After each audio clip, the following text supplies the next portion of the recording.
Hey yo, what is going on, you guys? Alright, so I just finished watching EA's E3 press conference, and let me just say, I'm actually pretty damn excited for a couple things that they actually announced. So, let me just get my little notebook over here.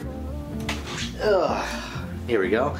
And let's actually talk about a couple things that they actually announced. Now EA's press conference was somewhat small. Not as small as the other one, but as the other one we're going to talk about. But let's start off with the first thing they talked about was FIFA 18. Now, of course, everybody knows EA is a big sports company, and a lot of what they did talk about have to do with a lot of sports games. But FIFA 18, Madden 18, and NBA, I forget what that other one was called. All of them seem to have something really in common, and that's kind of like a story mode that is added into the game, which I think it's about damn time we finally have that story mode in a sports game. I mean, almost every game has it, and now I mean, even in fighting games they have a story mode. So it's finally amazing. So it's finally awesome to see Madden, FIFA, and of course NBA. I think NBA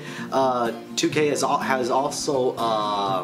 has also had it for a couple years. I may be mistaken, but as far as I've been led to believe, it has had something like that. Nonetheless, I am really excited to see what they've been able to introduce. Obviously, I'm more of a Madden fan. I do have friends that do play FIFA, and I do have friends that do play NBA 2K. So it's gonna be really exciting. We're all extremely excited to see how this is gonna actually turn out. If it's gonna be good, or if it's gonna be something that EA is gonna have to really tinker in the future. For Need for Speed Payback, guys, I am somewhat of a passionate racing fan. I and my cousin actually love racing games. I'm more of a speed racer. I'm all about the speed. I'm all about just old-fashioned racing.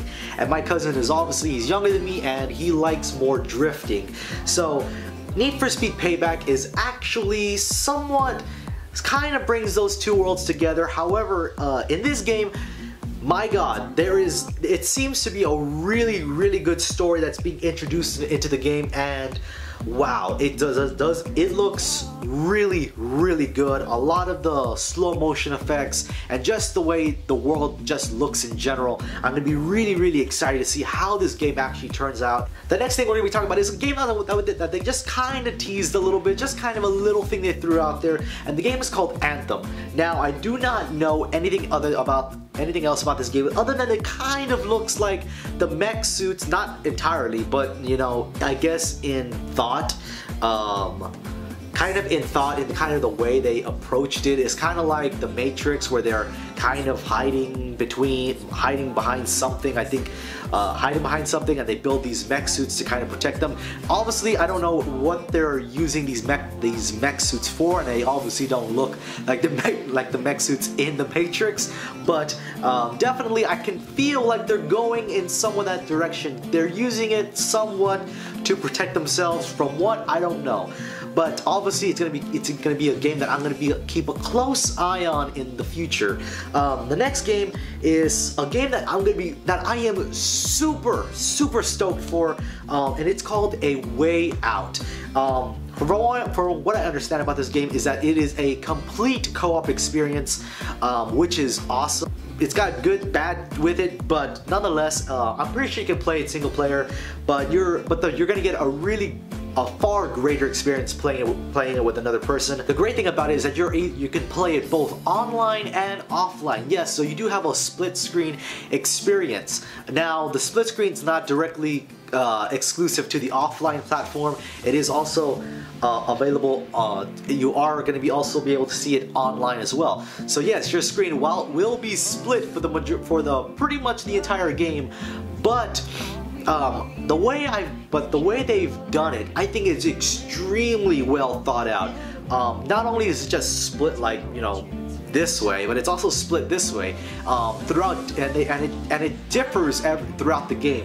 So pretty much what you're going to be experiencing is two completely different perspectives throughout the game. Both through you and your friend are going to be seeing two different things going on at the same time, which by all means is an amazing thing. First time I pretty much have ever seen any game attempt this, as far as I know. But wow, I'm gonna be super excited to play this game with some friends of mine, so I'm gonna be definitely looking forward to that. Now, the last thing we're gonna be talking about is, like I said, it was kind of short, it was kind of a short press conference, more or less, is Star Wars Battlefront 2, guys.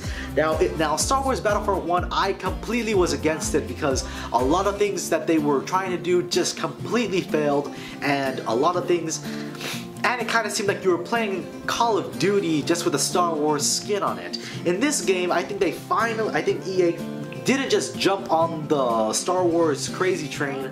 A fantastic job with this game, at least from the initial perspective. So right now they have one of their main talking points is that they will have an offline story mode, which is amazing. It is about time we finally get to see a new story. Yes, that is correct. A new story in the Star Wars universe. We're not going to be replaying any of the old or new Star Wars movies. We've seen them all before. We've played through them 1,000 times. So you're gonna be so they will be introducing a completely new story. What will it entail? Nobody knows, but I'm completely excited for that. Of course, you will also have dogfighting, and one of the biggest things is you'll be able to play online through all 3 different eras of the Star Wars universe. Yes, all 3. So not only will you be fighting with some old droids, some of the newer droids, some old characters like Darth Maul, and some of the new characters like Rey. And let me just tell you guys, it looks fantastic. And that's the end of this video, guys. I hope you guys enjoyed it. If you did, by all means, hit that like button as well as subscribe to my YouTube channel where I make more videos just like this. And of course, we'll be covering all the other press conferences throughout the week. So I will see you guys in the next video. Peace.